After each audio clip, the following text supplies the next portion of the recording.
अस्सलाम वालेकुम दोस्तों, क्या हाल चाल है आप लोगों का। उम्मीद है आप सब लोग बिल्कुल खैरियत से होंगे। तो आज के जो हम डिश बना रहे हैं उसको हलीम भी कहा जाता है, दलीम भी कहा जाता है। दरअसल हमारे बहुत ही लिमिटेड से फॉलोअर्स हैं, लेकिन उनमें से कुछ 4-5 लोग हैं जिन्होंने हमसे रिक्वेस्ट की थी कि प्लीज आप हमारे साथ हलीम की रेसिपी शेयर करें। जिनमें से हमारे दो टॉप रिक्वेस्टर हैं, एक है फरहत लतीफ हड़प्पा से और एक है उसामा हबीब लाहौर से। तो ये रेसिपी आप दोनों के लिए है स्पेशली। आप लोग ट्राई कीजिएगा और हमें लाजमी बताइएगा कैसी लगी, और बाकी लोग भी जरूर इसको ट्राई करके हमें बताएं। बहुत ही मजेदार और सिंपल सी रेसिपी है हलीम की। चलिए अब चलते हैं जाती तरफ। तो ये हलीम बनाने के लिए हम लोगों ने इस्तेमाल करनी है, चारों दालें हैं हमने ली हैं, मूंग, मसूर, दाल चना और दाल माश।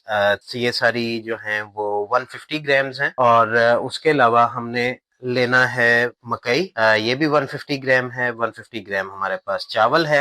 आप इसमें बासमती और टोटा दोनों का इस्तेमाल कर सकते हैं। उसके अलावा हमारे पास है जौ का दलिया 1 पाव और गंदम का दलिया 1 पाव। इनको हमने अच्छे से साफ कर लेना है ताकि इसके अंदर कोई कंकर वगैरह बाकी ना हो। और उसके बाद हम इन सारों चीजों को मिक्स करेंगे और फिर हम इसको भिगो देंगे कम से कम 6 घंटे के लिए। और अच्छा होगा अगर हम इसे ओवरनाइट के लिए भिगो। तो हम लोग अब सारी अपनी चीजों को करते हैं मिक्स, और हम इन्हें रख देंगे 6 घंटे के लिए कम से कम भीगने के लिए।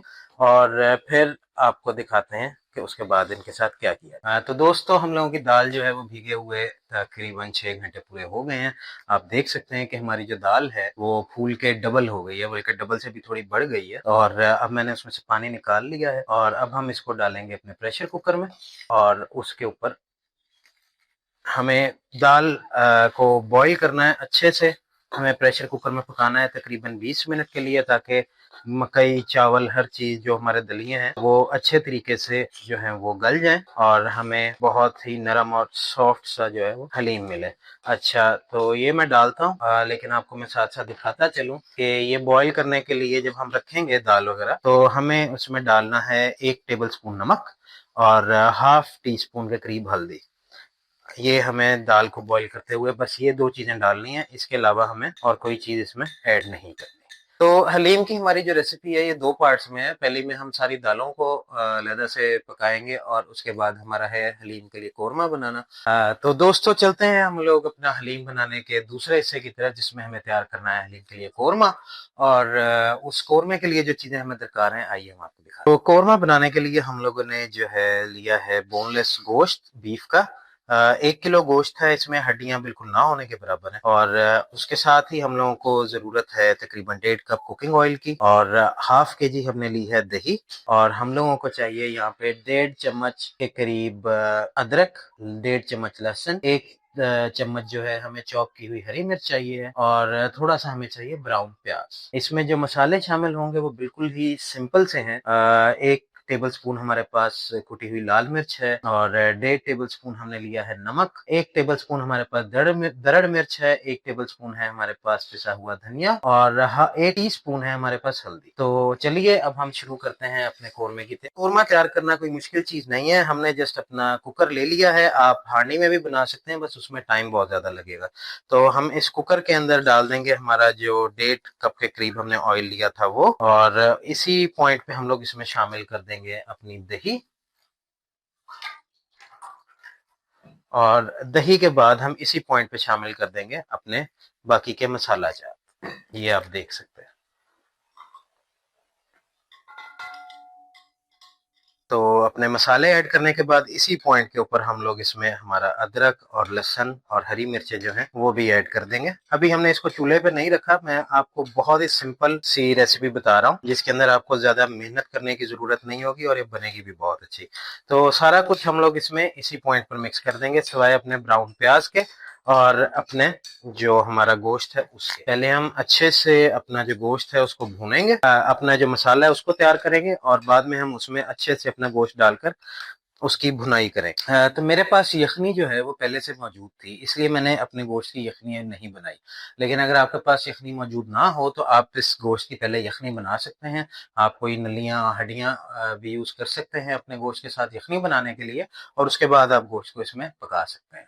तो मेरे पास क्योंकि स्टॉक पहले से अवेलेबल था, बीफ स्टॉक, इसलिए मैंने गोश्त की यखनी नहीं बनाई।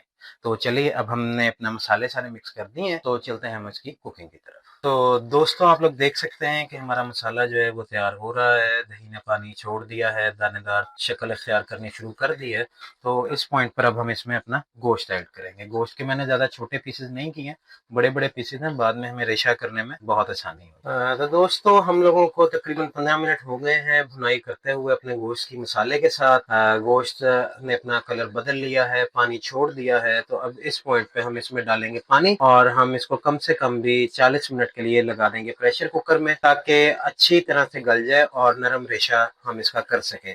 गोश्त को कितनी देर के लिए प्रेशर कुकर में लगाना है वो आपके गोश्त पे डिपेंड करता है। मेरे पास थोड़ा सा बड़े जानवर का गोश्त था, तो ये गलने में थोड़ा टाइम ज्यादा लगाएगा, तो आप उस हिसाब से इसको प्रेशर पे सेट कर सकते हैं। वैसे नॉर्मली 25 से 30 मिनट में हो जाता है, लेकिन मैं एहतियातन इसको 35 मिनट तक देखूंगा। तो दोस्तों हम लोगों का जो कोरमा हम बना रहे थे उसको 35 मिनट हमने प्रेशर लगाया था, वो हो चुका है। कलर बहुत ही प्यारा आया है हमारी तरीका।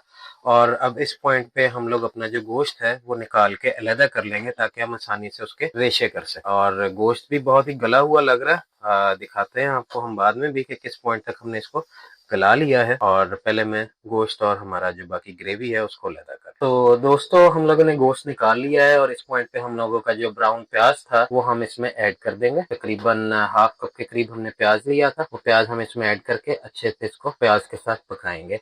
उससे ये होगा हमारी ग्रेवी भी थोड़ी गाढ़ी हो जाएगी। अभी आपको थोड़ा पानी पानी लग रहा है, लेकिन ये प्याज जैसे ही हम इसमें डालेंगे 5 मिनट तक इसको हम प्याज के साथ पकाएंगे तो हमारी ग्रेवी थोड़ी गाढ़ी हो जाएगी। तो दोस्तों इस पॉइंट पे हमें एक फाइनल काम करना है। अपने सालन जो हम कोरमे का बना रहे हैं उसके लिए हमें 1 टीस्पून हमने काली मिर्च ली है, 1 फूल हमने जायफल का और जावित्री का हमने आधा टुकड़ा लिया, सॉरी 1 फूल हमने जावित्री का और जायफल का हमने आधा टुकड़ा लिया है, आधा फूल बादियान है, 3 छोटी इलायची, 1 बड़ी इलायची, 1 छोटा टुकड़ा हमारे पास है दालचीनी का और 1 टेबलस्पून हमने लिया है जीरा। इस सब हम क्रश करके पाउडर फॉर्म में बना लेंगे और फिर हम ऐड करेंगे इसको हमारा जो शोरबा तैयार हुआ है, जो ग्रेवी तैयार हुई है कोरमे की, उसके साथ। बस ये हमारा जो कोरमा था उसका आखिरी पॉइंट होगा, ये डाल के हम उसको 5 मिनट के लिए और इसके साथ पकाएंगे। तो दोस्तों हम लोगों का जो गोश्त है वो बहुत ही अच्छे से गल चुका है। ये देखिए 35 मिनट लगाया है, तो बहुत ही आसानी से आप इसको श्रेड कर सकते हैं, इसका रेशा बना सकते हैं। वो आप पे डिपेंड करता है कि आप किस तरह बनाना चाहते हैं, हाथ से, कांटे से, छुरी से, या आपके पास कोई मशीन है। हमें जैसे इसको श्रेड करना है और हमें इस गोश्त का रेशा चाहिए। तो अब चलते हैं हम अपने कोरमा जो हम बना रहे थे उसकी बाकी की जो चीजें रहती हैं उनकी तरफ। तो दोस्तों आप लोग देख सकते हैं कि हमने एक बड़ा पतीला ले लिया है और उसमें हमने डाल दी है अपनी यखनी, जो मैंने आपको बताया था कि मेरे पास स्टॉक मैंने पहले से बना के रखी हुई थी। आप लोग देख सकते हैं कि कितनी रिच किस्म की स्टॉक है ये। इसमें आपको नली मिर्च भी नजर आ रही होगी और आपको रिचनेस का अंदाजा हो रहा होगा। खैर आप भी नॉर्मल स्टॉक का भी यूज कर सकते हैं, ये मैंने अपने लिए बना के रखी हुई होती है। हमारी दाल भी जो है वो गल चुकी है, ये दिखाते हैं आपको दाल। तो जैसा कि आप देख सकते हैं कि हमारी दाल भी अच्छे से गल चुकी है, लेकिन अभी भी थोड़ा सा मोटापन है इसमें। और घर में हम घोटा तो लगा नहीं सकते हलीम को, कुकर वगैरह में पकाना होता है। तो इसलिए मैं क्या करूंगा, मुझे थोड़ा सा दानेदार हलीम पसंद है, तो मैं ग्राइंडर में आधी दाल जो है उसको ग्राइंड कर लूंगा, ब्लेंडर में ब्लेंड कर लूंगा और बाकी आधी दाल में ऐसे ही रखूंगा। आप चाहें तो आप सारी भी ब्लेंड कर सकते हैं। नाजरीन हम लोगों ने थोड़ा सा हलीम दालें जो है वो ब्लेंड कर ली हैं और अब मैं वो उनको इस तरह यखनी के साथ ऐड करता जाऊंगा। मुझे हाफ दाल जो है उसको ब्लेंड करना था, हाफ मैं ऐसे ही ऐड कर दूंगा। तो बस आपको दिखाना है और मैं इसको साथ साथ यखनी के हिलाता रहूँ। जी तो नाजरीन हम लोगों ने पहले दालों को ग्राइंड करके यखनी के साथ पका लिया था और फिर मैंने इसमें बाकी की बची हुई दालों को भी डालकर अच्छे से मिक्स कर दिया है और अब मैं इसको यखनी के साथ 10 मिनट तक इसी तरह हिलाते हुए पकाता रहूँगा। तो दोस्तों यहाँ पर हम लोगों को जो है हमारी दालों को यखनी के साथ पकाते हुए तकरीबन 10 मिनट हो चुके हैं। हमने अच्छे से यखनी के साथ अपनी दालों को पका लिया है। तो अब इस पॉइंट पर हमने जो अपने कोरमे की ग्रेवी तैयार की थी वो ग्रेवी जो है हम अपने हलीम के अंदर ऐड कर देंगे और ऐड करने के बाद हम उसको भी अच्छे से पकाएंगे। तो आप लोग देख सकते हैं जैसे ही हमने इसके अंदर अपनी ग्रेवी जो है वो ऐड की है, इसका कितना ही प्यारा सा कलर निकला है माशाल्लाह। बिल्कुल ज़बरदस्त कलर है ये हलीम के लिए। तो नाजरीन हम लोगों का जो ग्रेवी डालने के बाद, कोरमे की ग्रेवी डालने के बाद भी हमें पकाते हुए कोई 5 से 8 मिनट हो चुके हैं। तो इस पॉइंट पे अब आप देख सकते हैं कि मैंने श्रेड किया हुआ बीफ पकड़ा है, जिसको हमने पहले अच्छे से गला लिया था और हमने इस तरह बारीक रेशे में इसको श्रेड कर लिया। अब ये गोश्त जो है वो भी मैं हलीम में ऐड करूँगा और इसको मैं दोबारा पकाऊँगा।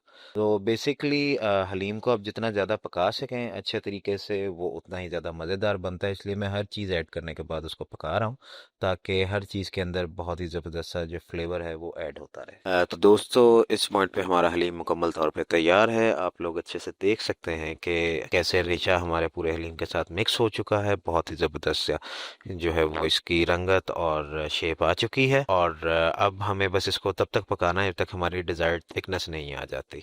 उसके अलावा हमारा हलीम तैयार है। तो दोस्तों हलीम हमारा मुकम्मल तौर पे तैयार है। एक चीज़ जो हमारा लास्ट स्टेप है वो ये है कि आप लोग टेस्ट करके नमक मिर्च और खटाई वगैरह ये चेक कर सकते हैं कि इसको और ज़रूरत तो नहीं है। तो मैंने चेक किया तो मेरे हिसाब में इसको खटाई की और ज़रूरत थी, तो मैंने 4 से 5 लेमन का जो जूस है वो निकाल के अब इसमें मैं ऐड कर रहा हूँ। तो नाज़रीन आप लोग देख सकते हैं कि ये है फाइनल लुक हमारे हलीम की। ये मुकम्मल तौर पे तैयार है और माशाल्लाह बहुत ही खूबसूरत सा है और बहुत ही आला खुशबू उठ रही है। तो दोस्तों हम लोगों का हलीम जो है वो तैयार हो चुका है। बहुत ही मज़े का हलीम बना है, खुशबू भी बहुत आला आ रही है। यकीन माने अगर आप इसको ट्राई करेंगे ये चेस करा देगा आपको। तो बहुत सिंपल सी और आसान सी रेसिपी थी जो आप लोगों के साथ शेयर की। प्लीज़ आप लोग भी इसको ट्राई करें और हमें अपने कमेंट्स के थ्रू बताएं कि आपको कैसी लगी। और अगर आप लोग भी कोई और किसी चीज़ की रेसिपी जो है वो देखना चाहते हैं तो ज़रूर हमें बताएं। हम कोशिश करेंगे कि वो भी आप लोगों के साथ शेयर करें। मिलते हैं आप लोगों से अगली वीडियो में। अल्लाह हाफ़िज़।